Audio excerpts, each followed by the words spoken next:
on, girl, let's scream. I am a god. No, please don't kill me, Mr. Ghostface. I want to be in the sequel. This is the part where you run. Come on, scream. Hello and welcome to Let's Scream, a podcast where we dive into our favorite horror movies. I'm Stevie. And I'm Parker. Today we are looking at 2009's Jennifer's Body, directed by Karen Kusama. Join us as we journey to Devil's Kettle and learn all about Jennifer's Body. Of course. All right, well, come on, girl. Let's scream. Okay, so Jennifer's Body. I am so excited for this episode. This is such a good one. This is a great movie. I fucking love this movie. This is one of my favorites. It's very funny. It's hilarious. It was written by Diablo Cody, who also wrote Juno, and who just recently wrote Lisa Frankenstein, which comes out this weekend. Ooh, I'm excited for that one. So we will definitely be covering that on the pod, because it actually exists in the same universe as Jennifer's Body. It's kind of a spin-off in a way. Yeah. So we gotta go see that. Yes, girl. I'm excited to see that one. Because Jennifer's Body is one of my absolute favorite, not just horror movies, but movies in general. Mm-hmm. I think it's the perfect horror movie for the girls and the gays. Yes. It just... She's killing boys. Yeah. She says, I'm not killing people, I'm killing boys. And we support that. Yeah. So that's all you need to know. She is justified in all of her actions, this movie. Oh, I love Jennifer. She's so iconic. And when this movie came out, it was a complete flop. It did so bad. It did horrible. And no one liked it. And then it's since become this... huge cult classic. Yeah. It's almost not even cult classic anymore, because I don't know anyone who doesn't like it, you know? Like... That's true. I think everyone just really likes this movie now. I think it just aged really well.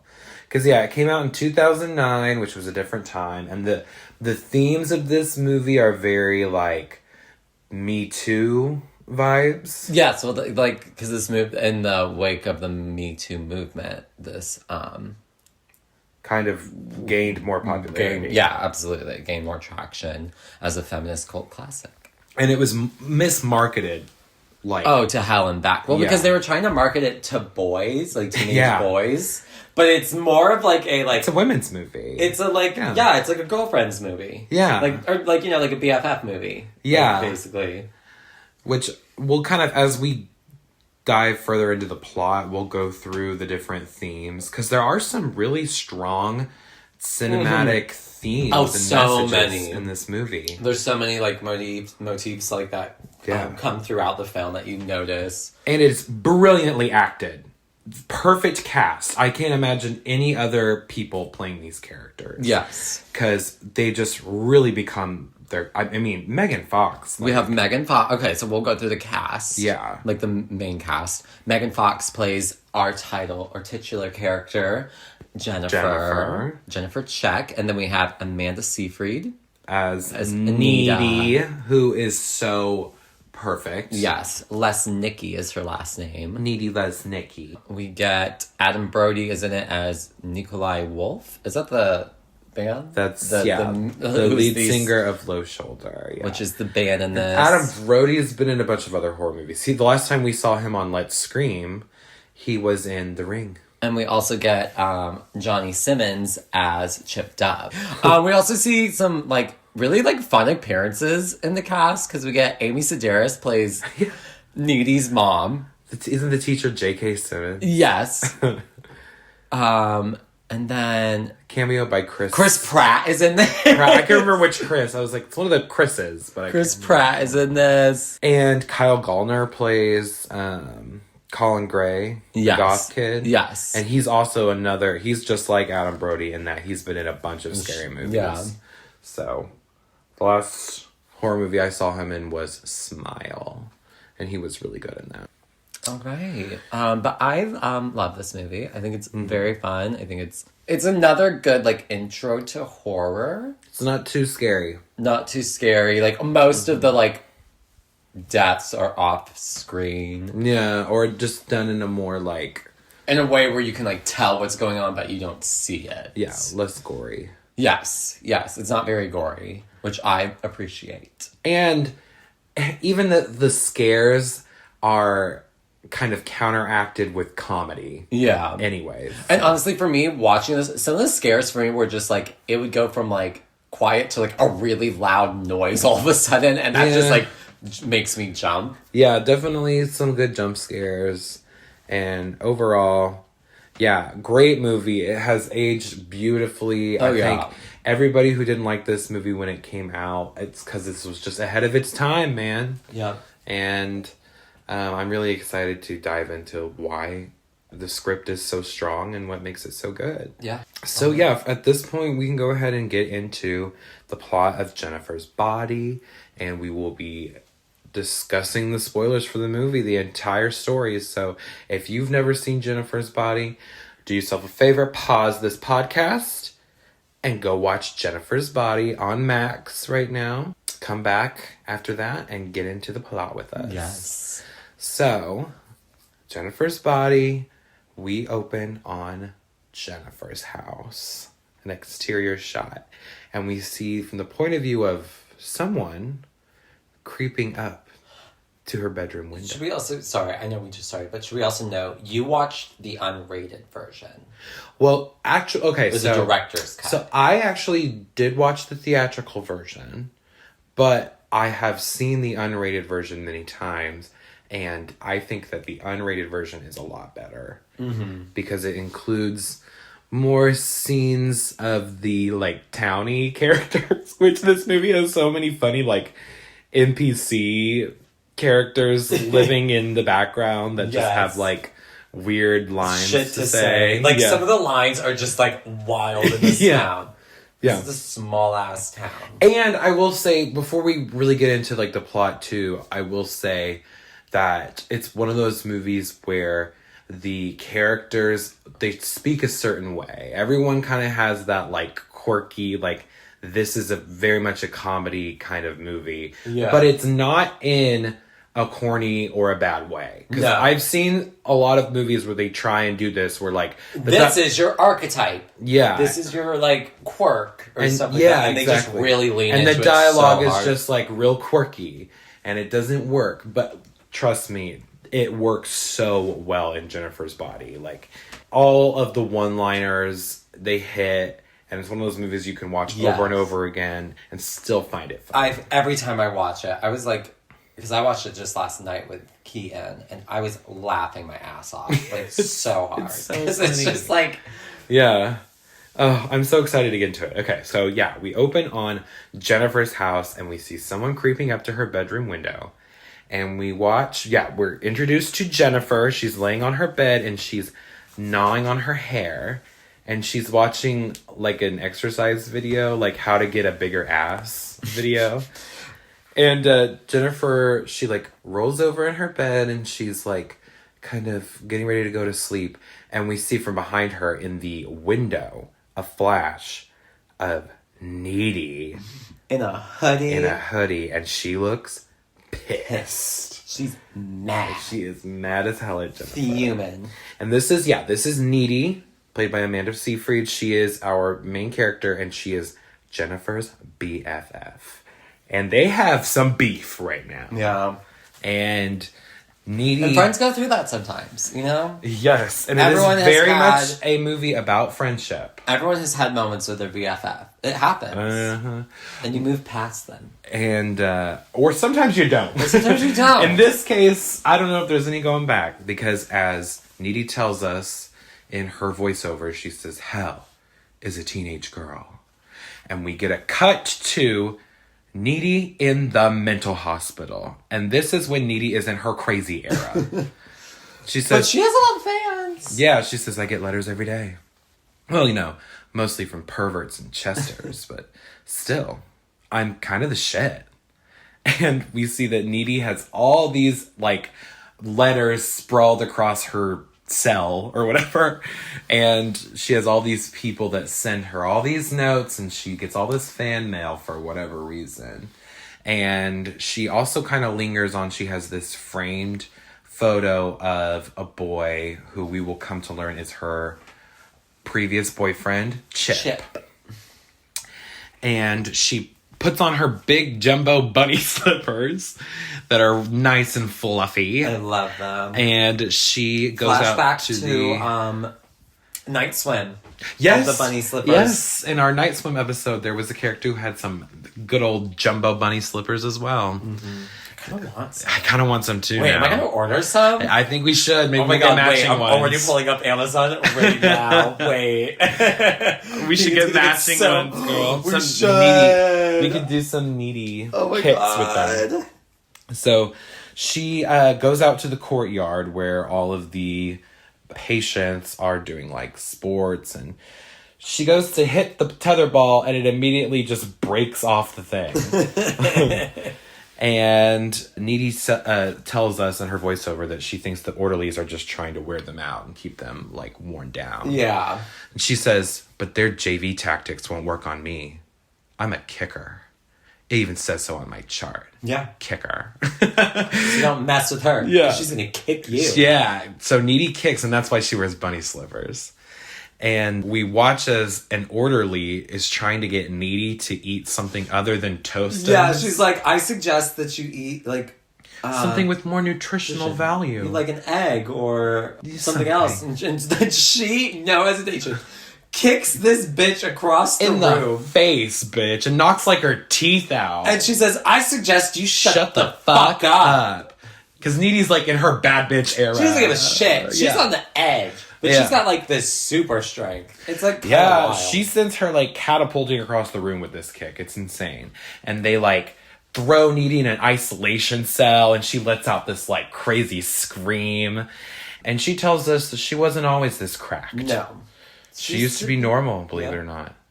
Well, as normal as any hormonal teenager can be. Exactly. Any girl under the influence of teenage hormones. Yes. But after the killings began, everything changed. The killings. And she's sitting in this like isolation cell, and there's a radio up above her, like from the intercom, and it plays this song. It's like an elevator music version of a song that we will come to realize is the song from a band called Low Shoulder. Yeah. It is a song called Through the Trees, and this song triggers Needy, and she covers her ears with her hands, and she goes, God, I hate this fucking song. And then we flash back to where this whole story started. 2 years ago, in a town called Devil's Kettle. And it is named after this waterfall that has this, like, I don't know, sinkhole thing underneath it. They don't know how deep it is. Yeah. They just kind of flush shit down. She's like, the scientists throw all kinds of things, like golf balls and shit to see, and, like, they don't know where it leads to. Yeah. And she's like, I guess it's just, like, really deep. And then she is voicing over, and she's like, me and my best friend Jennifer and my boyfriend Chip, you know, we used to just be our yearbook photos. That's all we were. And we see Chip and Jennifer. Chip is in the school band. He is a drummer. And they're at like a pep rally. And Jennifer is in color guard. And she's like... cheerleader. No, it's color guard. She's doing the flags. It's like a Mandela effect thing. People think that she's a cheerleader. She's in color guard? She's in flags. She's like Latrice Royale up there. She's just... yeah. Wow. And she's up... but she is like the main bitch of the color guard. Because she's up front and center twirling her flag. And she gives a little slow motion smile to Needy. And Needy gives a big beaming smile back to her. And there's this girl who is like in the crowd with Needy, and I love this bitch. She's like this bitch with a lisp, and she's got like those glasses, and she got a little bob. Yes. And she goes, "Oh, you are so lesbian gay for each other." It's like you could just say gay, or you could say lesbian for each other. Lesbian gay. I love this bitch. For each other. And yeah, we kind of get this sense that Jennifer is the popular girl and Needy is more of a dork kind of girl. But yet somehow they are best friends. And apparently they have been best friends since like the second sandbox grade. days. Yeah. Is what Needy keeps saying. Yeah, she's like, sandbox love never dies. And Jennifer approaches Needy at her locker later that day. And she's like, what's their greeting to each other? She's like, "What's up, Monostat?" And she's like, "Not much, Vagisil." And she tells Needy all about this new band called Low Shoulder. Ooh. They have such a good MySpace, okay? Because we're in the era of MySpace. 2009, baby. And Facebook this was movie fresh. I love So, this like- movie because it is such a time capsule of 2009. Like, Yes. it takes me right back to when I was in middle school. This reminds me Yes. of middle school. Yes. Yeah. Yes. Emo haircuts. Yes. Left and right. Yes. Punk pop. The shaggy haircuts, because like Yeah. when Kate and I were watching this and we like recognized Chip, we were like, the actor, we were like, that could also just be any boy from this era With that acting. coconut head With haircut. that coconut haircut. That it's is like- so, yeah, 8th It's grade like for me. that just is what people had. Yep, that's what the vibe was. Short sleeve shirts over long sleeve shirts. Over Short sleeve shirts. Yeah, that vibe. And Jennifer is talking about this group that they're from the city, but they're going to perform tonight in Devil's Kettle at this like local bar kind of situation. And she says, "Oh my God, the lead singer is extra salty." And we know, I feel like salty nowadays means like you're mad about something. Yeah, if but you're I guess salty. back then it was like sexy. I guess, yeah, because Jennifer calls boys that she thinks are cute in this movie salty, like, a lot, so. But, yummy. yeah, Needy says that she was going to hang out with Chip, though. And Jennifer says, "Boo, cross out Needy," and makes Needy kind of cave. Yeah. So, she's like, fine, I'll she's come. like, "I guess I'll whatever." come. What time are you going to pick me up?" And this is our first indication already, right off the bat, that Jennifer has this kind of like control Grip on Needy. Needy. Yeah, she knows how to 1, gaslight, 2, gatekeep, and 3, girl boss over Needy. And Needy's getting ready in her room, and she explains to us that Jennifer kind of expects Needy to dress more like demure and less sexy than Jennifer, and she's not allowed to show her boobs because tits are Jennifer's trademark. Yeah. Of course. And Chip is there hanging out with her before she goes with Jennifer. And he's a really nice guy. I like Chip. He's a likable character. Yeah, absolutely. And he's wondering why Needy has to do everything that Jennifer tells her to do. And Needy says, "Duh, we're Biffs." And she shows Chip that this like matching locket necklace, which everyone had back in the early 2000s. There's a heart that says BFFs. BFFs necklace. She's like, "Yeah, we're Biffs." You and I are Duh, Biffs. we're You and me, Biffs. we're Biffs. Yeah, we're Biffs. Yeah. We're Biffs. And then we also kind of get this sense for the first time in this movie that Needy has this weird psychic connection to Jennifer. Because she goes, Jennifer's here already. And then we hear Jennifer go, "Needy, quit tampooning yourself and get down here." And Chip's like, "That's fucking weird. Like, how do you know everything And about it's Jennifer?" kind of like that, almost like twin telepathy, but they're just such best friends. Yeah. They're so close to each other. They're like, "Oh, I can tell." Yeah, it's like a 5th sense. Or a 6th sense. I was quoting Mean Girls by accident, because that's what Karen says. That's so good. Which, speaking of, Karen is the same actress in Amanda Seyfried. Maybe that's why, yeah, we'll blame it on that. Yeah. So they go downstairs to greet Jennifer. Stupid. And Jennifer goes, "It smells like Thai food in here. Have you two You've been fucking? You're gross. You're gross." And then they start pushing each other Yeah. back and forth like, "You're gross, you're gross." But Jennifer pushes her like really hard and goes, "Fuck you." And, like, sends poor Needy, slams her. slamming right into the door. And it's so funny. That is my favorite part. No, it's like, well, because I remember... That's probably my favorite part. I don't even know if you remember, but we both saw Jennifer's Body for the first time together. Yeah, we watched it together, and I remember how hard we laughed when she shoves Needy into the wall like that. That's such a good, like, fuck you! And Chip is like, you guys aren't seriously going to Melody Lane. That place is disgusting. Everyone in there has a mustache. And Jennifer goes, she's like, eat my ass, Chip. You're just Jello. She did not just She's say that. fucking went there. And How she dare goes, she even calls him lime green Jello, bitch. Oh, that's nasty. And he goes, stop kidnapping my girlfriend, Jennifer. And she gives him the smarmiest middle finger I've ever seen in a fucking movie. And they go to the bar, which Jennifer keeps calling it a club, but it is definitely just a bar. It's like a little dive bar called Melody Lane. And they do have, however, a sticker toilet. Which I've been to bars that have sticker toilets. Yes. Many bars that have sticker toilets. Yeah, it reminded me of some local places we've been to. And we also see a cameo from the writer herself, Diablo Cody. She's playing a bartender. And I really like her. I watched an interview with her and Megan Fox from a few years ago where they talk about this movie. And I think it's really cool that this movie is finally getting the recognition it deserves. Yeah. They run into a jock guy named Craig who says hi to Jennifer, and she responds by calling him the R word. And this movie uses that word too much. Yes, and I think nowadays if it were to get made, obviously like some of the language would be different, but it really is a time capsule of that that year. Don't say that word. Yeah, exactly. And Jennifer's not a good person, so it makes sense that she would use slurs and stuff. But obviously, just because you are entertained by something doesn't mean that you endorse it. Yeah. Yeah. That's very how we're supposed to feel about Jennifer. Because she's a cunt. She's a straight up cunt. I love watching her.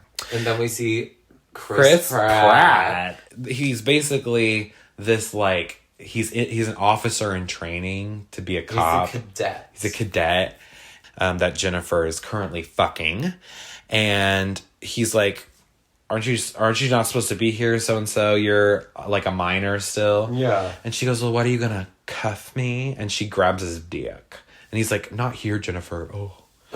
And then they see the band come up and start to set up their like set on the stage. Like, oh my God, it's the band. It's the band. And she notices that they're wearing eyeliner because they're wearing a bunch of eyeliner, a bunch of faggos. They look like faggos. Yeah. And she goes, well, you would think that because you're a small-time gomer. And I think that the boys with eyeliner are sexy. And then Jennifer proposes that they go and try and meet the band. And she's really nervous. Which is the first time that we actually see, like, Jennifer, like, not be super confident. Because she's a bad bitch. It's like, wait, what? But she still really wants to go up there. And Needy's like, I don't know. And she's like, oh, come on, Needy. They're just boys. They're morsels. We have all the power. Don't you know that? These... And she grabs Needy's boobs. And she goes, these are like smart bombs, Needy. You just point them in the right direction and shit gets real. And they go up and they introduce themselves to the band. And it's Adam Brody playing Nikolai. And he says... well, yeah, it's good to come out here and connect with the shitty areas. The shitty areas. And she just kind of like, and they're like, oh, okay, thank you. And thanks, I guess. She's like, well, I can go get you a shot. They have this really great 9/11 tribute shooter. It's red, white, and blue. But you have to drink it fast, otherwise the colors get all brown and murky. And he's like, sounds good. And meanwhile, Needy's like, Jennifer, how are you going to pay for alcohol? We're literally 18, or not even 18. I think they're like juniors in high school. Yeah. And she goes, I'll just go play Hello Kitty with the bartender. And while she goes up there to the bar, Needy kind of stays back and she's playing on a pinball machine. And she's listening in on... and them discussing... Yeah. Jennifer. And they're asking whether or not she's a virgin. And they call... The one goes, wait, are you talking about her? And he points to Needy and he goes, no, not Jan Brady. So funny. Because Yes. Amanda Seyfried in this movie is very much giving Jan Brady Yes. energy. Oh my God. She has those same glasses. Yeah. Needy goes up and she calls him out and she goes, hey, you know what? That's my best friend you're talking about. And you know what? She is a virgin and that beats sleeping with creeps like you. And they're kind of like, okay. But they're also like, oh, so she is a virgin. Keep in Right, mind, yeah. I think she's a virgin. Yeah, that's important. Like That a will come into play. virgin. And Jennifer comes up. Needy tells Jennifer that the boys were like discussing her, virginity. Yeah, and she's like, What? I'm not even a backdoor Backdoor virgin. virgin. No thanks to Roman over there, talking about Chris Pratt. And she goes, and by the way, that really hurts. I had to like sit on a bag of frozen peas the next day. So yeah, we know officially Jennifer is not a virgin, which is very important. So keep that in mind, audience. The band starts to play this ballad called Through the Trees, which we heard earlier when Needy was in her cell in the mental hospital. It's like, through the trees, I will find you. It's very punk pop. yes. Avril Lavigne, My Chemical Romance. It's every bit. It's Panic like at the Disco. Panic at the- It's very like, it was not your fault, but it was your heart on the line. I really fucked it up this time. Didn't I, my dear? Yeah. It's very that. But Jennifer and Needy have like a moment. They hold each other's hands and they're, it's like a cute friendship moment. And they're watching the band. And then Needy starts to notice There is a fucking fire. a weird, like, kind of mystical fire that starts for no reason. And it quickly It gets that starts place to goes envelop up in this building. flame. Oh, it's scary, yeah. And this scene is pretty horrific. There's people fighting to get out of the fire. They're trampling people. Somebody gets crushed by like a banister falling. Except, okay, that shot is so fucking funny. Like, Oh, the guy standing there. Because the graphics on it are just like, Yeah. it literally just looks like they took like it just happens right in front of him. And it just happens to be behind it. Yeah. But like, I get the intention. It's just like, it doesn't look that great. Yeah. But they're like freaking the fuck out. Everyone's panicking. And I noted during this scene, the band people, They're kind of like laughing. they don't give a fuck. Yeah. Yeah. So that's interesting. Needy remembers that there is a window above the sticker toilet. So she like She goes, grabs I know what Jennifer. we need to do. And they go out that window. And they get out of the burning building. And they see people running. And they're on fire. One guy's on fire. Yeah. And then like, Really fucked up. They're both really traumatized. Jennifer is like not speaking out. She's like in shock, pretty much. And that's when Nikolai appears, Adam Brody's character. And he looks chill as fuck. He's sipping on some whiskey. He offers it to Jennifer. Like, here, you're in shock. Drink this booze. Yeah, he's like, that's great. Oh, yeah. This one's perfect. in shock. That's great. And he's like, I think we should go out to the van. And get somewhere safe. Somewhere Yeah. familiar. My van is My familiar. van. And Needy's like, bitch, fuck what? I'm gonna wait that. for like the ambulance. Like, Yeah. what are you fucking talking about? Absolutely not. But Jennifer's like, she's clearly in shock and she's a little messed up. And she goes, no, I really want to go with you to your van. Like, let's go to your really cool van. Oh, I would have been like, my Needy's best like, friend asked her, like, no. fuck no. No. And she goes, Needy, just shut up. Always ruining things. And she ends up going into the van. You got kind of one last glimpse before, like, And you can tell she regrets it immediately. yeah, Like, as soon as she sees that, like, Needy is not coming like, with the her. look on Jennifer's face is, oh, fuck. shit. And they make eye contact. And Needy in her voiceover tells us, like, I knew that something horrible was going to happen the moment that, like, she went in that van, but there was nothing I could do about it. And Adam Brody's character gives her just the smarmiest, shit-eating smile that I've ever seen. And you just hate him. You know this guy is up to no good. yes. And they drive away, and Needy is just panicked. She goes home, and she informs Chip what happened. And he is like, what the fuck? Like, and she's like, I don't know. And Jennifer went with these guys, and oh my God, Chip, like, the place was on fire, and she's like kind of unpacking her trauma to him. And in that moment, the doorbell rings. And Needy, by the way, we haven't mentioned it yet. Her mom is like a nurse who works the night shift. So Needy is often at home by herself. Yes. And she goes downstairs. She's still on the phone with Chip. And she's like, someone's here. And Chip's like, okay, well, just stay on the phone with me and go see what it is. And she goes down, and it's like it's a very tense scene. Very good, like, horror scene here. Yeah. Where she's walking around the dark house at night, and she goes to the front door, and she looks out, and no one's there. And she's like, okay, Chip, no one's here. I got the Alone at Night Willies. Yeah, like on Child's Play. I just got the Alone at Night Willies. She's like, I'm sure everything's fine. I'll give you a call back, Chip. And she hangs up on Chip, and we see from behind Needy, like a shadow of something or someone moving in the background.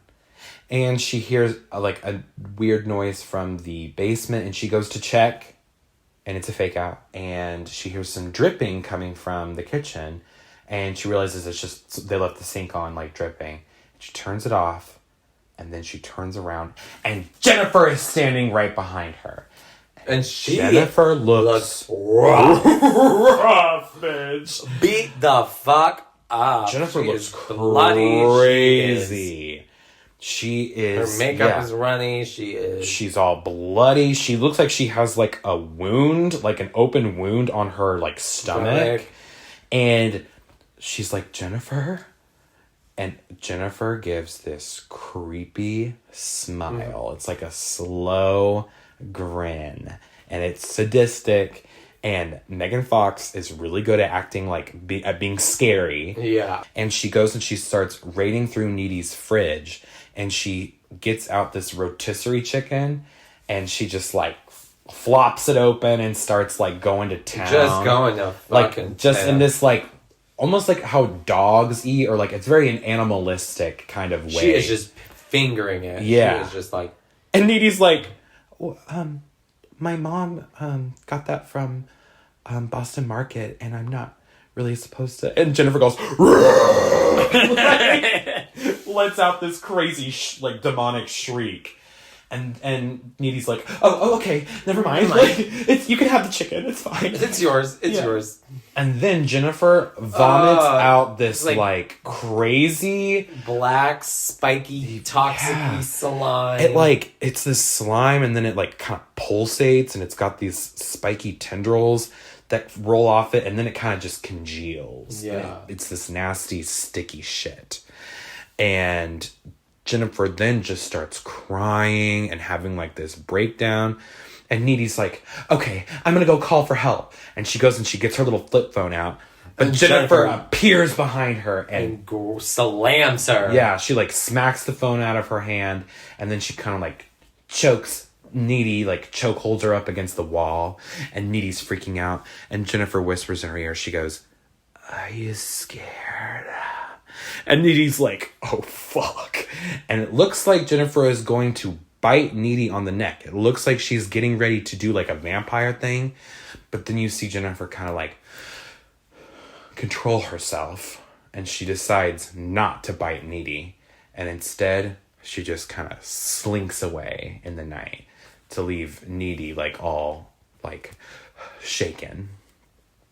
And the next day at school, the kids in her class, these two girls who were kind of gossiping about what happened at the bar the night before, because obviously like it's a small town, everyone's gonna know that there was this, horrible tragedy. Yeah. And they're like, yeah, apparently Jennifer and Needy were there, and like I guess they just have like PTSD.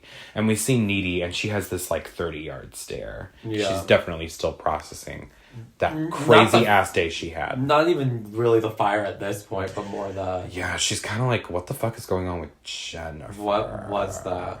Needy starts to have a flashback to when her and Jennifer were little girls playing in the sandbox. Mm-hmm. They're playing Barbies, and Jennifer wants to play Barbie, and she wants Needy to play Ugly Ashley. he's like, why do I have to play ugly Ashley? And in this moment, Jennifer accidentally, like, pricks herself. There's, like, this, like, pin kind of thing that she pricks herself on the finger. And Needy says, here. And she, like, uses her mouth to stop the blood. She kind of, like, sucks on Jennifer's hand. And Jennifer goes, don't tell my mom about this because she'll make me get a shot. And Needy says, I never tell on you, Jennifer. And then, Jennifer shows up. She looks banging. She's in her cute little, like... She looks like nothing ever happened. Yellow and white striped, like, the little zip up. Zip up that has, like, the, like, normal sleeves. Like, it's not a long sleeve, and it has a little hood. She's wearing her little denim skirt. And everyone else is wearing kind of, like, mournful colors, like, dark black. And she just looks She's in this bright-ass yellow color. And this is when Needy's like, what the hell happened? Like, the fire. And she was like, what fire? She's like... Yeah. She's like...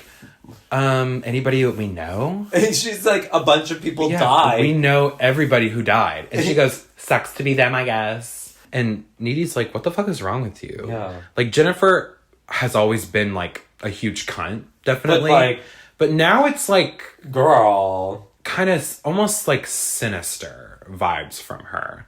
Something's different. Malicious. Very malicious. Malicious. Dark-sided. Dark-sided. She is not a Christian. Yeah.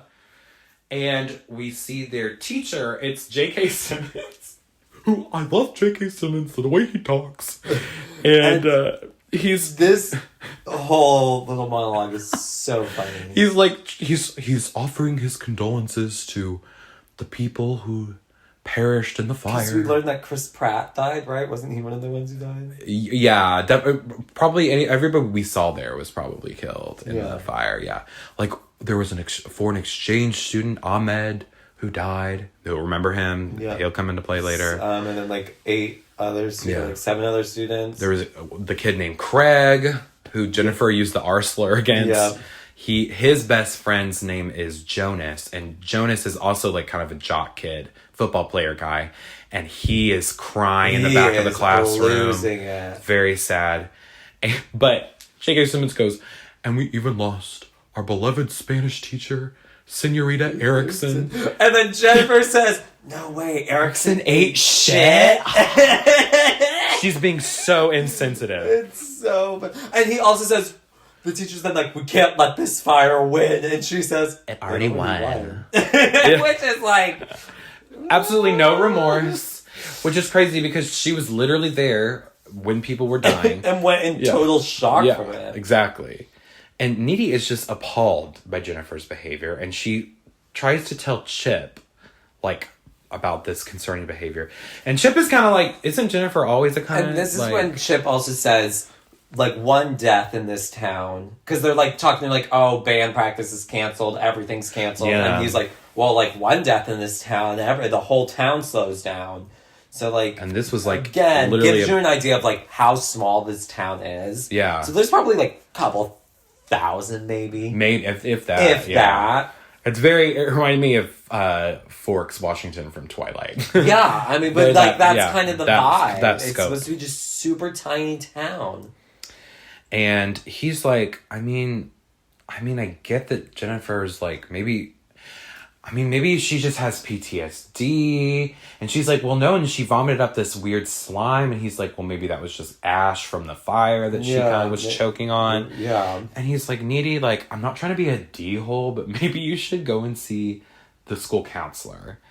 And in that moment, this emo kid approaches. And this is Kyle Gallner, a.k.a. Colin Gray, who... He usually plays, like, kind of like a manly man with, like, facial hair and, like... Yeah.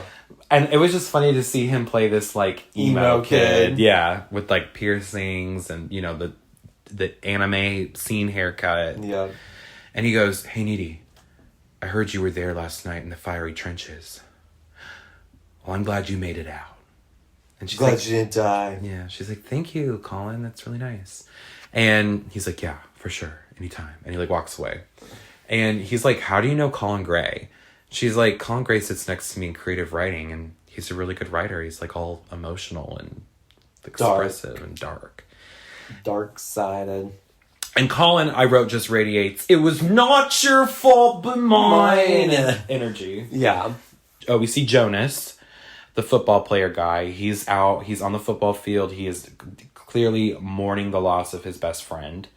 Taking a moment to reminisce. See her like walking towards him from one direction, and then all of a sudden she just appears out of nowhere from another direction. From the other direction. Hey. She kind of teleports on him. Yeah, she kind of jump scares him, and she tells him like, "I'm so sorry for your loss," and she starts to very clearly take advantage of this poor boy's vulnerable state right now. Yeah, and she kind of starts to seduce him and manipulate him, and she says, "You know."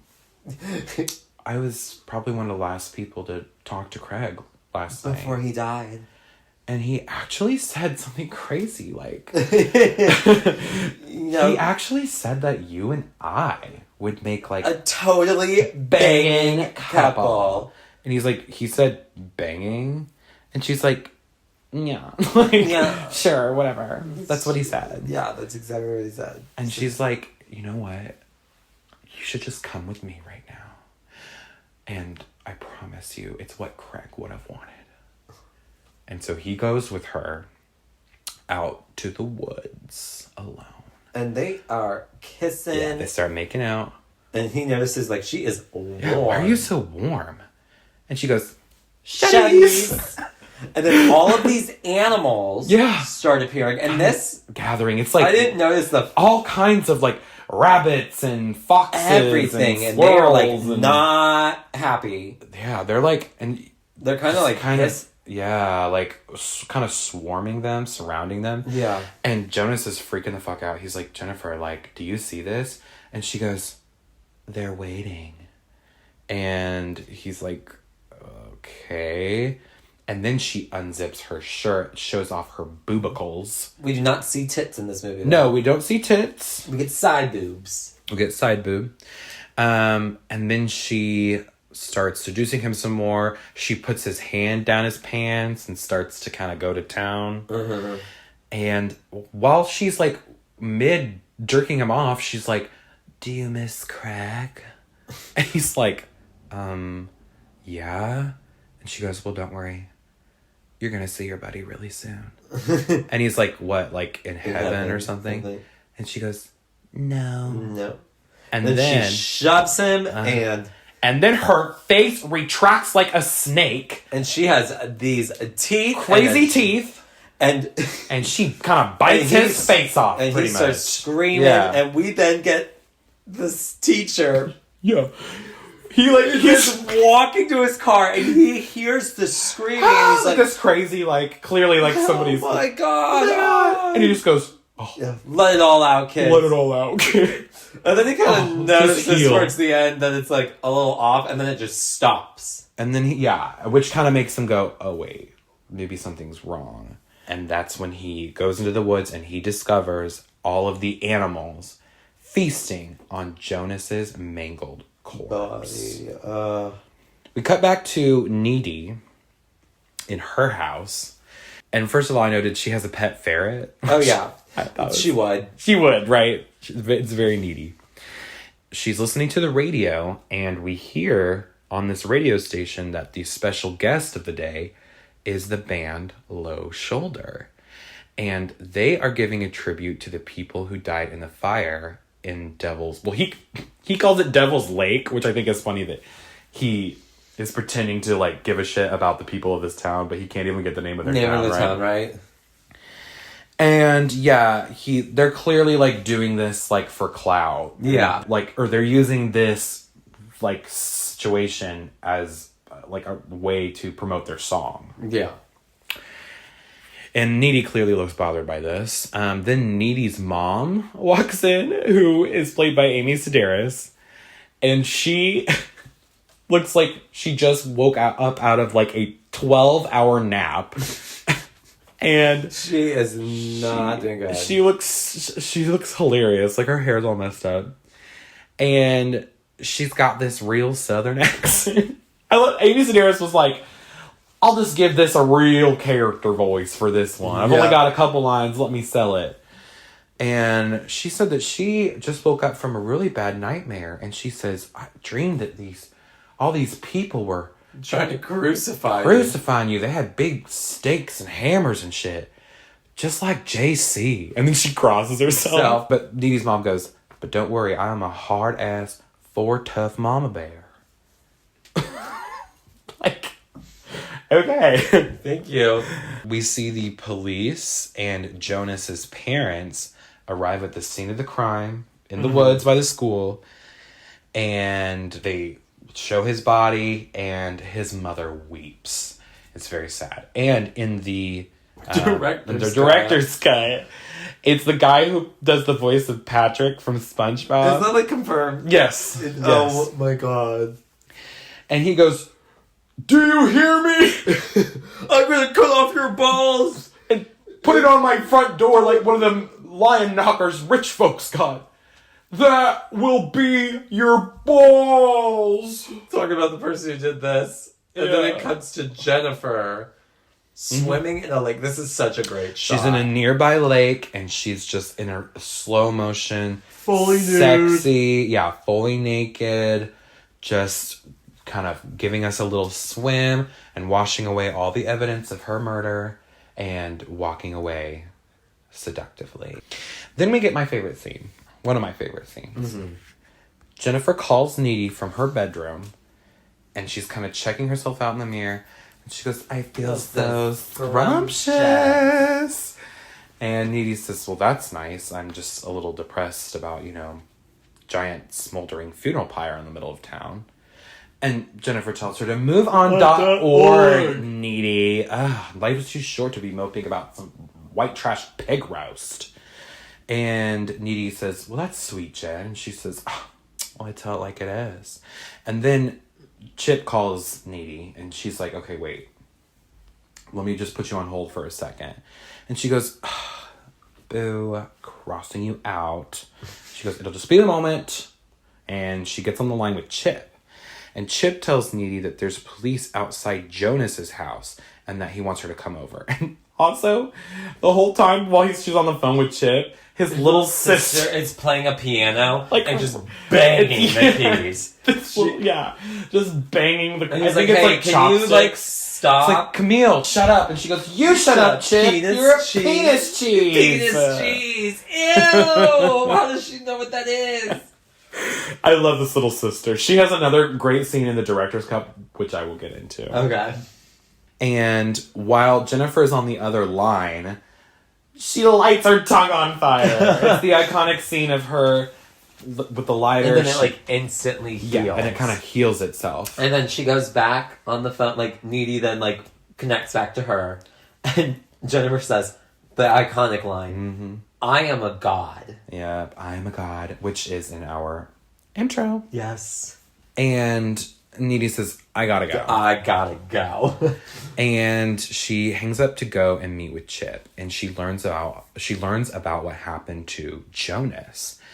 And Needy kind of suggests okay, well, maybe there's something dark-sided going on here. With, this is weird. There was a fire, and all these people died, and then this happened. And now one of the victims' best friends is found mutilated in the forest. It's just, that's weird. Yeah, there's something going on, right? And Chip's I'm sure it's fine.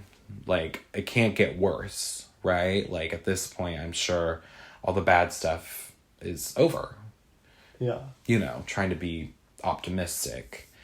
But Needy explains in her voiceover that the tragedies really took a toll on the student body of her high school, and everyone is in a constant state of mourning.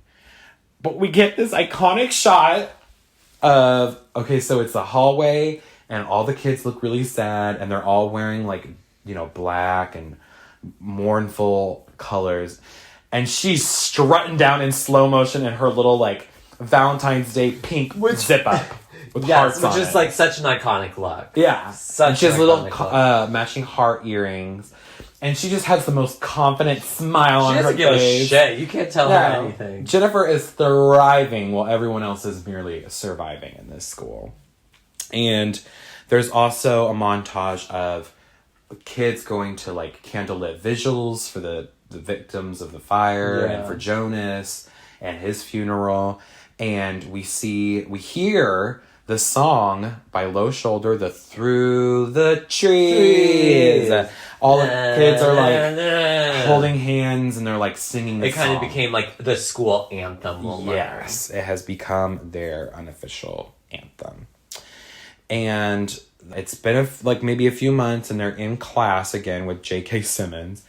And he says that Low Shoulder has generously decided to donate 3% of the profits of their song Through the Trees. To the victims of our... Like the families of the victims. And Needy's like, what about the other 97%? Yeah. Which is like... She's like, that's crass, right? And the class is pissed. That girl with the bob and the glasses. The lesbian. The girl who said lesbian. She goes, shut your mouth, Needy Lesnicki. Low Shoulder are American heroes. And like Needy's like, bitch, I was literally there. And they didn't do anything. Because she was like, oh, they helped get a bunch of people out of the burning fire. Yeah. And she's like, I was literally there. They didn't help anyone. I don't even know how that rumor got started. And she goes, rumor? Rumor? It's not a rumor. It's on their Wikipedia page. And even the teacher, J.K. Simmons, kind of gives a look up. Like, bitch, fine. I don't know if I'm buying like, that one. God damn it, you fucking kids these days. And we also notice in this scene that Jennifer looks kind of rough. Yeah, her skin looks pale, and her eyelids are kind of sunken in. She looks me on a very sick day. Yeah, she looks like she's maybe has like a fever or something. And Needy's like, are you okay? And she goes, no, I feel like boo-boo. She's like, my hair is dull and lifeless, and my skin is breaking out, and it honestly feels like I'm one of the normal girls. And she's like, well, what do you think's happening? And she goes, I don't know, I guess it's just wearing off or something. And Needy's like, what's wearing off? And Jennifer just stares ahead and does not answer. Say anything. And this is when Colin Gray, the emo kid, approaches. And Jennifer says, hey, Colin, can I borrow your English homework again? I haven't read Hamlet yet. Is he gonna fuck his mom? And he's like, I don't think so. Yeah, he's like, actually, Jennifer, I was wondering if, like... What? You'll go on a date with me? And he's like, how did you... And she goes, just go ahead with the pitch. And he's like, okay, I was just wondering if maybe you want to go with me to see Rocky Horror Picture Show? And she goes, I don't like boxing movies. It's so like, bad. It's not a fucking boxing movie. Anyway, God, fine. He's like, kind of gives up and walks away. And Needy's like, well, that was rude. Colin Gray is really nice. Yeah. And Jennifer's like, oh. And he's cool. I think he's really cool. She's like, you think he's cool? Yeah.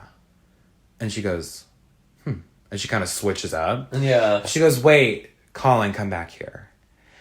And she goes, I guess if you want to, you can come over tonight and we can watch Aquamarine. I guess it's about this girl who's half sushi. I think she has sex out of her blowhole or something. And that is the plot of Aquamarine. Pretty much, yeah. She nailed that one. I love that it's Aquamarine. So 2009, bitch. Can we watch... We should watch Aquamarine after this. Yeah, let's do it. Let's fucking do it. Yes! I'm always down for Aquamarine. Yeah, and Colin is really stoked. He's like, oh my god, yes, I'm going on a date with Jennifer. Jennifer Check. Jennifer motherfucking Check. And Chip goes up to Needy and he asks if she is still down to hang. And he says, by the way, I also picked up some condoms. Yeah, so they are gonna get it on. And so that night, Chip goes over to Needy's and they start to kind of, get into the mood. And meanwhile, Colin is driving through some neighborhoods. He's listening to My Chemical Romance or something. Some kind of that shit. I think it was a cover of a song. I think it's I can see clearly now. Yeah, the rain has gone. Yeah. That's what it was. I can see all obstacles in my way. And he realizes that she has mapped him. Jennifer has sent him the address to this this developing neighborhood. There's nothing there. It's houses that are getting built. Yeah, they're just an entire street of under construction houses. And it's creepy because it's very late at night and it's dark. There are no street lights. But he does see that there's like a kind of a dim light coming from the attic of the house that she mapped him to. Yeah, so he's like, okay. And he's definitely scared, but I think that the horny part of his brain is kind of... He's a teenage boy. Yeah, taking over. He's thinking with his penis, not his brain. Definitely thinking with his penis. And his penis is telling him to go up into this creepy house. And there's like rats, and it's all abandoned and nasty. But we hear, faintly, coming from the attic, the song that's like, I wanna love you, you already know, I'll see you whining, crying. It's a great song. I love that it's that song. Like, Jennifer had that on her fucking iPod Shuffle. Though. Oh, she loved that. She listened to that song over and over. And then she got the pink nano. She was definitely a nano. She had the pink nano that she clipped onto her fucking oh yes bedazzled belt. Yes. Jennifer has kind of set up the attic with these candles. It's like on the verge of romantic and ritualistic, honestly. Yes. And she kind of jump scares Colin, and she immediately starts to seduce him. And she's like, silly, I've been sending you signals all year. Yeah, because he's like, do you even know my last name? Yeah, she's like, what do you mean? You give me such a Weddy. And they start making out, and then some like rats jump out and scare Colin, and she goes, I thought boys like you were interested in like vermin and shit. And then she pulls his pants down and she says, nice hardware, ace. Because he's wearing like basically boxers to his knees. Yeah. And then he looks at her, and her eyes have turned into those snake eyes. And he's like, no way. He's like, oh, what the fuck? And he kind of gets scared. He backs up and he cuts his arm on this like nail that's jutting out. Yeah. And she goes, oh, puncture wound. So emo. And then she grabs his arm and she breaks it. Breaks his arm, bitch. She breaks that arm. And she starts to kind of go into like a demon voice, and she goes, I need you frightened. I need you hopeless. And then we see in the the shadow, her silhouette start to transform into that crazy demon snake face, and she starts to devour. And at this moment, we then flash to Needy and Colin, or Needy and Chip.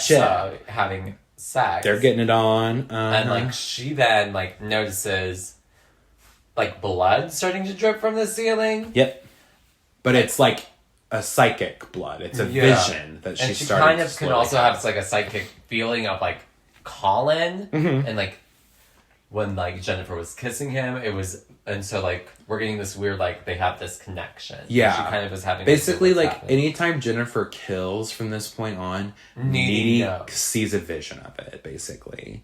And so Needy starts crying because she's so horrified by this image that she sees. And I love it because Chip thinks that she's like moaning because he's giving it to her like real hard. Yeah, and he starts like going harder. It's so funny. And then she like really starts to cry, and he's like, what is it? Am I too big? So good. It's so fucking funny. And she's like, no, I'm sorry, Chip. Like, I have to leave. And poor Chip, he's like, well, damn. Like, she kind of like left him in the dust. But she needed to get out of there, and she needed to fucking figure out what is going on. She gets in her car and she starts driving, and we see Jennifer jump out and like land on top of Needy's windshield and breaks it. Which, that's expensive. And Needy she decides to just turn around. She starts driving home, and she is just in a panic. She goes upstairs and she's like laying down. She's trying to process what happened. And then she all of a sudden Jennifer's in the bed with her. Yeah, she kind of like rolls over, and then Jennifer goes, hi. She's like, oh my God. And Needy starts scaring, and Jennifer looks fine. And Jennifer looks fine. And she's like, God, Needy, enough screaming already. You are such a cliche. And Needy's like, get out. Get out. And Jennifer goes, but we always share your bed when we have slumber parties. And it's a little LGBTQA+. And she notices she's wearing Jennifer is wearing Needy's shirt. Her Evil Dead t-shirt. She's like, is that my Evil Dead t-shirt? And she goes, Needy, it's okay. I'm not going to bite you. And they start making out. It's a very Full on- y'all LGBTQ or something. Are you guys, Mom? Are you guys LGBTQ or something? It is a full-on lesbian. Oh, it is a makeout makeout. scene. It is a makeout scene. It is hot and it is heavy. It is but it's like such a like, I don't know, very romantic too. I very much. They're kind of cute. I love I kind of it. ship them a little bit, even though Jennifer's so toxic. But She's so bad for everyone. But Needy like pulls away. She's like, "What is happening? Oh my god!" And Jennifer starts laughing. She's like, "Calm down, spaz." And then Needy's like, I saw you. I know what you did. I'm gonna call the police." And Jennifer goes, "Needy, the police are in my back pocket. I'm fucking a cadet, remember?" Yeah, which was Chris Pratt. So I think Chris Pratt did survive the fire. That's what I thought. Yeah, because I think that's like her excuse is like, "Oh, I'm not gonna get caught because I'll just fuck Roman again. It'll be fine." And basically Jennifer tells Needy that she is here to explain some things to her.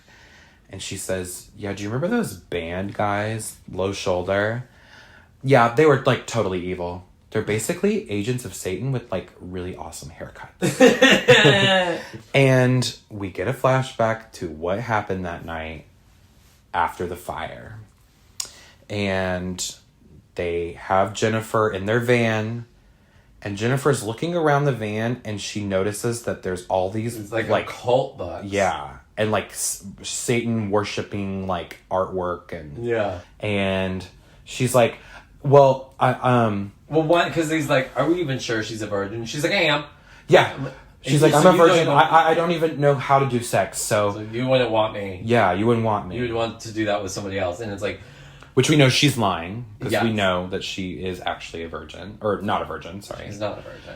And they take her out to the middle of nowhere. They actually are by the waterfall. The Devil's Kettle waterfall. And she tries to escape, but they get her and they get her tied down. Yeah.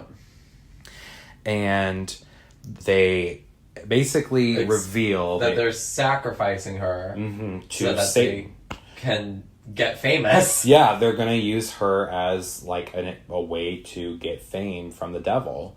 And they found a ritual from Google. He's like, "I just printed it from online." And the bass player is like having second thoughts. He's like, "I don't know if we should do this. This doesn't feel right." And Adam Brody is like, "Well, don't you want to be hot and sexy like that guy from Maroon 5? And he's like, "Maroon 5. And he's like, "Yeah, Maroon 5. We're gonna do this." This movie's really good. Yeah. And they begin the ritual, and during this, Jennifer starts to lose it. It is so sad and so scary, and Megan Fox's acting here is incredible. Like, people who say that she's a bad actress have clearly never watched this scene, because, like, oh my god, do you buy her anguish? And it's cool because, like, Megan Fox is known for, like, playing, like, bimbos, whatever. But, like, the range on display here from her is so incredible. And she deserves all of the, like, affirmation that she's getting now. Yes. As opposed to back in the day. Absolutely. First of all, she starts to, like, offer, like, she's like, "I'll do anything. Like, please let me go." She's offering her body. It's really sad. And he goes, "Actually, wait a second. What's your name again?" And she's like, "My name is Jennifer." And he's like, "Oh, that reminds me of a song." And they start singing this song that has 6, 7, 5, 3, 0, 9. Yeah, I didn't know it, but like I know it because of this movie now. But You never knew that song? no, I don't know. I never heard it. But you think that like maybe they're like gonna not sacrifice her because they're singing this song, and then he just plunges the knife like right into her. It's so fucked up, and they keep singing while stabbing her. Yeah. And we cut back to modern day Jennifer in Needy's bedroom, and she goes, "Yeah, they did go all Benihana on my ass with that knife, and I should have died, but for some reason, I didn't." But Needy's like, "Maybe you did." Yeah. And Jennifer says, "Well, the only thing I remember is I woke up later, and I was all messed up, and that's when I found my way back to you. But I couldn't kill you. I mean, I'm such a good friend. But I did manage to stumble upon Ahmed, the foreign exchange student. Yeah. And this was the guy who died in that awful CGI in the fire when that like pillar came down on him. That's who this is. And she's like, Ahmed, you survived the fire? And he kind of nods and she's like, does your host family know that you're alive? And he shakes his head. And she goes, does anyone know you're alive? And he shakes like, his head. No. And she's like, come with me. And we don't see it, but we can infer that she ate the shit out of this boy. And then probably took his body to the fire. Yep. And she says, and after that, I just knew what I needed to do in order to survive. And she says, when I haven't eaten in a while, when I haven't fed, I'm weak and I feel terrible and I, look all rough. But when I am full, I'm like invincible. And she goes, see, look at this. And then she like cuts her fucking arm. Her arm open and it immediately seals up. And she's like, it's like some X-Men X-Men shit. And Needy's like, okay, this is too much. I'm going to tell somebody. And Jennifer starts to gaslight Needy and is all of a sudden like, what are you talking about, Needy? What do you mean you're going to tell? Tell what? She's like, tell on you. And she's like, Needy, we're all starting to be really concerned about these psychotic thoughts that you're having. Especially Chip. He's really concerned. And Needy's like, get out. Yeah. You can go. That was the last straw. She goes, well, if I stay, we can play boyfriend-girlfriend like we used to. And Needy is trying so hard to fight off like the horny animal in her brain. Yeah. But she does finally insist, no, Jennifer, you can leave. Get out. Like she starts to go out the like window and she goes, what are you doing? And she goes, you told me to leave. And then she like Edward Cullen style like jumps out the window. And then like Needy looks out and we see she's on the second floor and Jennifer's just gone. Yeah. She's nowhere to be seen. Very Edward from Twilight vibes. She sprinted off. And this scene is very important. They'll make the whole Needy and Jennifer in the bed scene and the kind of psychosexual spell that Jennifer has over Needy, I think is very telling. Because a huge theme of this movie is not only the kind of like Me Too stuff, commentary going on, which obviously, if you haven't picked up by now, that scene that we were just talking about when they sacrificed Jennifer is very parallel to issues that, were addressed during the whole Me Too movement, essay, obviously. But also, just friendship and women's friendship is a big running theme in this movie. And toxic friendships in particular. And I find it, like, super relatable because, like, you do notice that not even just, like, in dynamics between women, but in, like, the queer community, I feel like there is a lot of toxicity. Yeah. Exhibit A, my co-host. So, anyway, we cut back to... Just kidding! Love you, bitch. Excuse me? I had to do it to him. Thank you for tuning in. This is our last podcast. We're breaking up. No more fucking Let's Scream. Done. So Needy is like, I'm gonna do some research. So we get a research montage. Which I love a good research montage. Because I don't need to actually know. Yeah, just give me a little montage.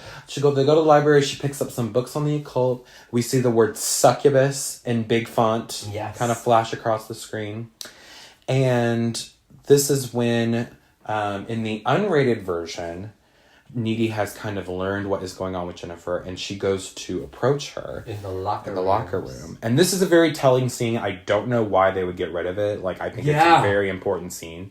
And Needy tells Jennifer, like, I know what's happened to you, Jennifer. Maybe there's some way we can reverse the curse. And Jennifer's like, this isn't a fucking curse. This is cool. Yeah, and she's like, you're killing people. No, I'm killing boys. They're placeholders. They come and they And go. And she's like, Jennifer, like, we need to fix this. We need to come together and da-da-da-da-da. And she's like, Needy, that's a lose-lose, okay? Because if I can't eat people, then you lose me, and then you have nothing. And she says, that's not true. I have Chip. And Jennifer's face is kind of like, you see a switch up when she's like, oh, fuck, that's right. She's like, you do have Chip. Damn. What will we do about that? Yeah, and she kind of like, and she decides to, you can see her like, she files that bit of information away in her brain. Mm-hmm. And she's like, you know what, Needy, fuck you, I'm out of here. And she kind of like leaves. See you at the dance. She goes, see you at the dance. Because, yeah, the school is getting ready for senior prom. And Needy is like, oh, fuck, I gotta go tell Chip. And this is when she gets Chip and she sits him down and she explains what she thinks is happening with Jennifer. And she goes, Jennifer's evil. And Chip is like, I know. Like, we've been new. Yeah. And she goes, no. She's not high school evil. She's like, evil. And he's like, well, what do you mean? And she explains that she believes that Jennifer has become a succubus. And that means that she was sacrificed to Satan, and she was supposed to be a virgin. But she is not a virgin. Mm-hmm. They sacrificed a non-virgin, and as a result, they have created a demon monster in the form of Jennifer. And that she needs to feed on boys. Well, she can feed on anybody. She chooses to feed on boys. Yeah. As a way to keep her young and healthy and strong. Yep. Basically. Good for her. But Chip does not believe Needy.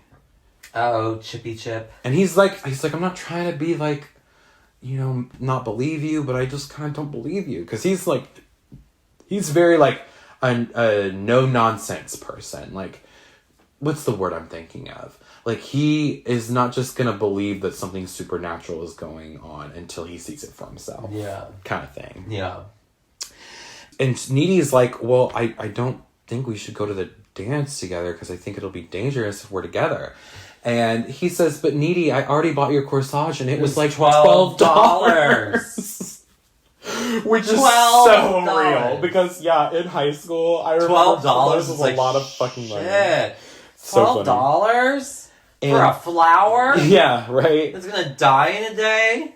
And Needy says, she says, it is not safe for the two of us to be together right now. And they decide to... Which I don't get.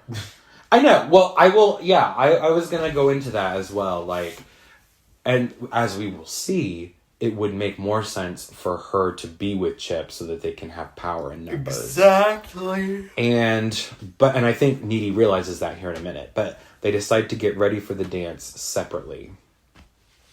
And we get this montage of Needy's mom getting her ready. And Needy is the most 80s prom dress. 80s prom dress. Needy's mom, like, you can tell she probably never went to her senior prom in the 80s. So she's like using Needy as like an outlet to like give her 80s prom fantasy. Yeah. Because Needy has the big tease hair. She's got the big pink puffy sleeves. Shoulders. And the garage door eye makeup. Oh, 80s like blue eyeshadow. It is amazing. And then we get Chip getting ready. Yeah. And his mom gives him some pepper spray. And she's nervous that there's like somebody going around killing teens, which I'm sorry, after that second murder, how would you not be like, oh, we got like a like, right, yeah, like a serial thing. Because like the murders were so similar and they were far apart enough that you could be like, this is probably a serial killer. And she's definitely concerned for Chip's safety. And she says, do you know what Colin Gray looked like when they found him? And Chip says, he's like lasagna with teeth. And she goes, you heard. Yeah, that's it. That was the description, yeah. Then we see Jennifer getting ready for the prom in her room by herself. And she is hungry. Yeah, you can tell that she has not fed in a while. And she's putting makeup on over her, like, messed up demon face. And it's actually kind of like a very tender, sad, vulnerable moment of Jennifer. Because she starts tearing up because she notices a picture of her from before she turned into a demon. Yeah. And you can tell she's like kind of battling her inner demons, literally of like I hate I hate this. Yeah, I hate who I've become. Yeah, like when I feel great, but like this just sucks too at the end of the day. Like you definitely feel bad for Jennifer in this. That's what I was saying never earlier. Wanted that. She didn't ask for this. Yeah, she's a horrible person, but she's like the villains in this are the band. Yeah, exactly. The band are the representation of the patriarchy, pretty much, and how it exploits women, and they make them turn feel her into that. Exactly. She's merely a victim of society, and really great acting again from Megan Fox, and of course Amanda Seyfried in this movie. Yes, everyone's so good in this movie. And Needy gets to the dance early, and she's kind of looking around. She thinks she sees Jennifer, but it's just some random bitch with dark hair. And so she's like keeping an eye out for Chip. And we see Chip. He is walking alone to the dance, and we see Jennifer is stalking him. And she is very quietly calling his name, saying Chip. And she's wearing her like white. It's such a gorgeous look. Bridal dress, but it's like prom, and it has like the black like bow stripe kind of thing, and the bow, and then she has the gloves. It's such a great look, and I love that it's like a white dress because then she's wearing like tights with like the little Mary Janes. Like it's a very conservative look for her. Yeah, it's conservative, and the color being white is her very much trying to like look innocent. But it's also just like. It's such a pretty look. Like, I love this look so much. And she is very far back in the distance, and Chip kind of turns around, and then he turns back, and jump scares, she's right in front of him on the other side. She's like, didn't you hear me calling your name? He's like, I didn't hear you. No. And she's like, well, I did. Yeah. And she's like... I'm Jennifer. And I called your name. And she's like, Chip, I'm here to talk about our little Needy. Yeah. And she says, there's something that I need to tell you. You know, like, how when Colin Gray died, Needy started acting all weird, and she's been, like, all depressed ever since then? And he's like, yeah. And she's like, well, there's something that I can't say it. I don't want to say it. And he's like, no, just tell me at this point. Like, you have to say it. And she goes, okay, fine. They were porking semi-regularly. Yeah. They were intimate. And by intimate, I mean they were porking on a semi-regular basis. And he's like, what? And she's like, yeah, I can't believe that Needy would do that to you. Like, I would never do that to you, Chip. I care about you more than I've ever had the guts to admit. And this is her being a master manipulator. Yeah, he starts to fall. She is stirring that pot, and he starts to fall under her spell. And they kind of start to make out. She's like, you deserve someone better than Needy. And then she says, she kind of pulls away, and they kiss some more, and she goes, say I'm better than Needy. And he's weirded out. He's like, I'm not going to say that. And that's, I think, when she's like, okay, it's time for you to fucking die, bitch. Now I'm mad. Yeah. She's like, oh, you don't want me? Fuck this. And she's like, Chip, come with me. And she takes his hand, and she starts to lead him away. And meanwhile, Needy is at prom in her big poofy dress. And J.K. Simmons comes up, and he's like, ladies and gentlemen, our special guest is the band Low Shoulder. And everyone's going nuts. Yeah, everyone freaks out. And we see Nikolai, and we see the band members, and they start to perform that fucking song through the trees. And this is when Needy starts to have a vision of Chip with Jennifer. And she starts freaking out, and she drops her punch, and like it shatters on the floor. Yeah. And she turns and she starts running. And we get the montage of Jennifer taking Chip into this old abandoned indoor swimming pool, which has kind of been taken over by like nature. Yeah. It's all like nasty, and there's like algae in the pool. It has not been used in years. Yeah. Which is a really cool setting for this final kind of showdown. Yeah. And Jennifer takes Chip into the kind of pool area and continues to seduce him. And Needy, we see her, she is running as fast as she can towards them to try and save him. Yeah. And in the unrated version, she goes, this is such a funny scene, dude. She stops by Chip's mom's house and is like, Chip's mom, have you seen Chip? Like, and she goes, oh, he was walking that way towards the dance. She's like, why, is everything okay? And she's like, no, everything's fine. I just have to go. And Chip's little sister, Camille, is sitting on the stairs, and the mom, like, kind of turns and, like, shuts the door on Needy, and she turns around and she goes, Camille, close your legs. No one wants to see your Kiki.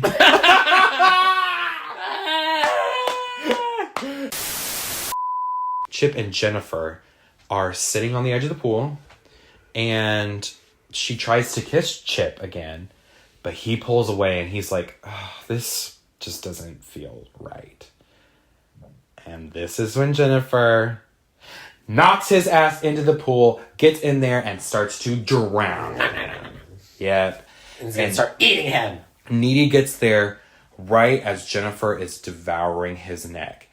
And I love in the unrated version too, which she notices that Jennifer is eating Chip, and she kind of like crosses herself and has a moment where she's like praying, and she goes, St. Jude, patron saint of hopeless causes, please give me the power to crush this bitch. And so she jumps into the water and she pulls Jennifer off Chip, and Jennifer kind of submerges down, and they're like, where the fuck did she go? And then Jennifer pops up and jump scares them, and Chip luckily gets out his pepper spray that his mom sprays her, which pisses her off because it probably stung her for like 2 seconds. Yeah. And then she decides that she needs to show off her powers and intimidate them some more, and she starts levitating up and he's in like, oh the my god, air. she's flying, and she's like, she's just hovering. It's not that impressive. And she says, God, do you have to undermine everything I do? She goes, and do you want to do Jennifer and I'll do Needy? Yeah. And Needy says, you're a jerk. Wow, nice insult, Hannah Montana. Got any more harsh digs? Well, you were never a good friend. Even when we were kids, you bullied me. And now I'm eating your boyfriend. See, at least I'm consistent. And Needy's like, well, why would you go after Chip, Jennifer? Like, for any other reason than just to hurt me? Is it just to tick me off, or are you really just insecure? How could I be insecure, Needy? I was the snowflake queen. Yeah. 2 years ago when you were socially relevant and you didn't need laxatives to stay skinny. And this triggers Jennifer the fuck off. And she says, I'm going to eat your soul and shit it out, Les Nicky. Well, I thought you only ate boys.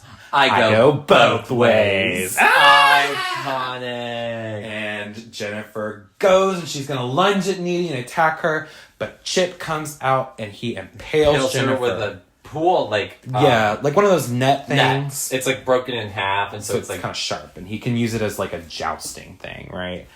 And then Chip kind of falls over because we forgot to say that she really bit the shit out of Chip. Like, he is definitely like hanging on for dear life, and he kind of passes out. And Jennifer's like clutching her like impaled like stomach, and she's like, "You got a tampon?" And Needy's like, "No." She's like, "Thought I'd ask. Seems like you might be plugging." And and Jennifer knows when she has lost the battle, and she is like, okay, I need to go and like heal. So she kind of limps away and she leaves Needy and Chip alone. Yes. And this is sad. Chip, she's kind of cradling Chip in her arms, and he passes away. Yeah, he dies. Well, he's cute because he says, "You look so banging in that dress," and she's like, "You're clearly delirious." Yeah, and then like they say they love each other. Yeah. It's very sad. Like, you really hate. And he says, "I'm sorry, I never believed you." Yeah, yeah, which is sad. And like, of all the people like to like lose their lives in this, it's like he's the one that you're like. Yeah, he's definitely like the nicest character. Yeah. Jennifer, that was a dick move. For sure. Definitely a dick move. So then we cut back to the scene from the very beginning of Jennifer in her bedroom. And we see that she is We didn't see it before, but now that we know the context of like the fact that she's become this cannibalistic demon, she's on her yearbook. She's going through the yearbook. And she's circling pictures of boys that she wants to eat. There's one, she's like writing yum. If you look above it, you could see one that says no. And she's like, no, I don't want to eat him. Yes, I want to eat him. Oh, he looks tasty. It's really funny. And so she turns her lights off and she kind of rolls over in bed and she's going to go to sleep. But then Needy jump scares. She crashes through the window. Yep. And she's got a box cutter in her hand. And she goes and she's going to attack Jennifer and they start to wrestle. And she's like, you killed my boyfriend, you goddamn monster, you dumb bitch. Which is a big deal because Needy doesn't cuss. Yeah. And this is when Jennifer bites Needy on the shoulder. Yes. And Needy screams out in pain, but she is still able to get out her weapon of choice, a box cutter. And she tries to stab Jennifer in the heart because she learned in her occult studying that a demon can only be vanquished if you impale them through the heart. When they are weak. When they are weak. And Jennifer is weak. We see she is also, all rough. There's a deleted scene where they go through. It's been like a day or a couple days since Chip has passed because we see like the scene of of Chip's mom being told, of Needy, like she goes back to the prom after all of it, and like sees the band. She sees the band and they get spooked because they recognize that she was Jennifer's friend and they're like, oh shit, she probably knows our secret. And so they bail and she like passes out at the prom and then it like flashes and she's basically like, the next day they didn't tell anyone, the school, about Chip until the end of the day because they didn't want to cause mass hysteria. There's been too much of that. And then she basically was like, I had to wait for Jennifer to get weak. Yes. For the amount of soul that she took from Chip before it wore off. Or like after, like she had to wait for it to wear off. And that's why she kind of looks rough. Like Jennifer, and when you go back and you rewatch the movie in that first scene, you can tell Jennifer does look kind of rough. She's in her like weakened state. And that's why she's gnawing on her hair. Yeah. As kind of like she's trying to like hold herself over. Because she's hungry. Yeah. And so they're wrestling on the bed and Needy's trying to stab her with the box cutter. And she goes, do you know what this is? It's used to cut boxes. Which is a really good line. Yeah, which is a great line. It's a really good line. Box, aka vagina. Vagina. But then Jennifer goes, do you get all your murder weapons from Home Depot? God, you're butch. I love that line. It's such a good one. Needy takes the box cutter and she slashes it in an X. She puts an X in Jennifer's stomach and she goes, cross out Jennifer. Because Jennifer always said, cross out Needy. Yep. And Jennifer gets pissed, and so she activates her levitation powers, and they start to hover over the bed, and they're still wrestling. And Needy grabs Jennifer's BFF necklace and rips it off. And this shocks Jennifer's like, oh my God. She's like, and they then just fall. Yeah, because it breaks her concentration. She's so shook that Needy would reject their BFF necklace. And they've never taken them off. They've never even taken them off. Like, oh my God. And we also get flashes of little Jennifer and Needy in the sandbox. Yeah. Because Needy had said before, sandbox love never dies. Well, here it is. Yeah. It does die. And they kind of crash to the bed. And in that moment, Needy takes her box cutter and she plunges it into Jennifer's heart. And Jennifer goes, my tit. And Needy's like, no, your heart. And then she goes, yeah. And she dies. Lets out her last breath. And if you look closely, and I didn't even notice this until the last time, Stevie, but her, like, the kind of life almost starts to come back to her. Like she's dead, but the demon kind of disappears and her skin goes kind of more normal, more warm tones. Yeah. And the bags under her eyes disappear and she looks less demonic. Yeah. So, like, basically, Jennifer died and so did the demon along with her. Right in this moment, Jennifer's mom walks in. And she's like, hey, Jennifer, what's all this noise? Oh my God! Needy? Ah! Like, freaks out. It's kind of sad though. She starts like cradling Jennifer and in her Needy like arms. passes out. Yeah, Needy's just like, fuck. Well, at least I did it. I did what I had to do, basically. And then we get a flash back to the present day of her being in prison, and now we know why she's there. She not only because of killing Jennifer, but she probably also got accused of the other murders. The other murders, yeah. They were probably tied to her. Mm-hmm. And she says, I've become a very different person, but change can be good. For example, cult scholars maybe don't know this, but if you get bit by a demon, you absorb its powers. And we see that Needy has been practicing the art of levitation. Which explains why she was also at the beginning of the movie able to kick that woman. Yeah, so far explains Needy's super strength. So she's been gaining some of Jennifer's powers. She's not a demon herself. She's just gained. She just has some supernatural abilities now. Which is super cool. Good for Needy. Yeah, she kind of after the... Yeah, she gets all the, like, benefits of the demonic power without any of the, like, negative... After everything she's been through. Parts, yeah. So she uses this to levitate herself out of prison, out of the psych ward or wherever the fuck that this is. And she breaks through the gate, and she is walking alone through the woods, and she actually stumbles upon this, like, stream that is let out, and we see the knife. The Bowie knife that the group used to kill Jennifer. Which we forgot to say, but they were like, what kind of knife is that? And he's like, a Bowie knife. And he goes, oh, Bowie. Cool. Like David Bowie. Yeah.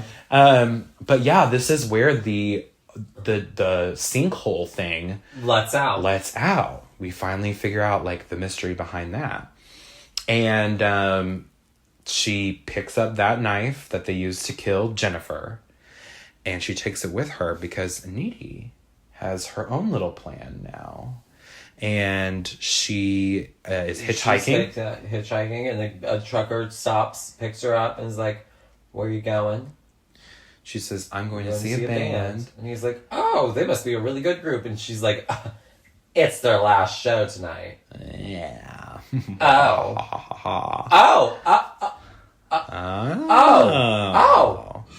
And the movie ends with a slideshow. We get, like, the band, like, them doing their show and then going back to the hotel. Yep, and they're all famous now. They have all this money. They're doing coke. And they hear, like, a knock at the door, and they're like, oh, it must be room service. We've got our food. Oh, I'm so excited. And then we see that they were brutally we then get murdered. Shots of a police, like... crime scene investigation. Blood all over the walls of the hotel room. Their bodies in body bags. And we see Nikolai, Adam Brody's character...